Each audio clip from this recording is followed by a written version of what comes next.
ఏవైతే ఫైనాన్స్ కంపెనీలు వసూలు చేసినట్టు ఇండ్ల మీదకి దాడి చేసి సచివాలయ ఎంప్లాయీస్ను ప్రోత్సహించి వాళ్ళను పేద బడుగు బలహీన వర్గాల వాళ్ళు ఎవరున్నారో వాళ్ళందరి మీద పీడించి పన్నులు రాబట్టే కార్యక్రమాన్ని ఈరోజు కడప నగరపాలక సంస్థ చేపట్టడం నిజంగా దారుణమైన విషయం. గతంలో ఎప్పుడూ చూడలేదు మనం ఇటువంటి పరిస్థితి. ఎందుకంటే మార్చి వస్తుందని చెప్పేసి వాళ్ళకు పైనుంచి టార్గెట్ పెట్టి వాళ్ళను ఎవరైతే పెద్దలు ఉన్నారో కోట్ల రూపాయలు బకాయిలు ఉన్నటువంటి పెద్దల జోలికి పోకుండా కేవలం పేద ప్రజలు ఉన్నారో పేద ప్రజలను వాళ్లకు పన్నులు విపరీతంగా పెంచి వాళ్ళ నుంచి వసూలు చేసే కార్యక్రమాన్ని ఈరోజు చేయడం దారుణమైన విషయంగా మేము వైఎస్ఆర్ కాంగ్రెస్ పార్టీ తరఫున తెలియజేసుకుంటున్నాం. ఎందుకంటే గతంలో చూసాం మనం, ఏవైతే కనుక ఈ పెంచిన పన్నులను తగ్గించాలని చెప్పేసి అనేక మార్లు కౌన్సిల్లో మేము పోరాటం చేయడం జరిగింది. పోరాటం చేయడంతో పాటు ప్రభుత్వానికి నివేదిక కూడా పంపడం జరిగింది.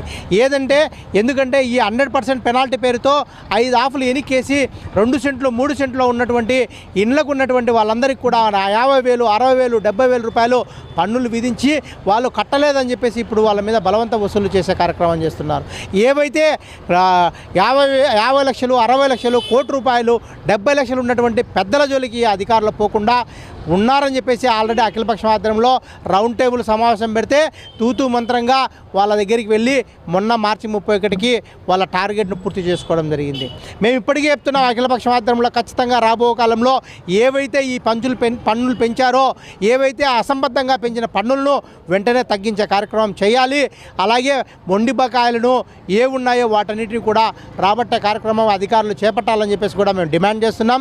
దాంతోపాటు ఏవైతే గవర్నమెంట్ నుంచి రావాల్సిన బకాయిలు దాదాపుగా 73 కోట్ల రూపాయలు ప్రభుత్వ రంగ సంబంధించి రావాల్సిన బకాయిలను కూడా వీళ్ళు ప్రభుత్వం నుంచి రాబట్టే కార్యక్రమం చేయాలి. దాంతోపాటు ఏవైతే మన కార్పొరేషన్కు సక్రమంగా రావాల్సిన నిధులు, స్టాంపు డ్యూటీ అయితేనేమి, మ్యూటేషన్ ఫీజులు అయితేనేమి, వీటన్ని కూడా రాబట్టడంలో అధికారులు ప్రయత్నం చేయాలని చెప్పేసి కూడా వైఎస్ఆర్ కాంగ్రెస్ పార్టీ తరఫున మేము డిమాండ్ చేస్తున్నాం.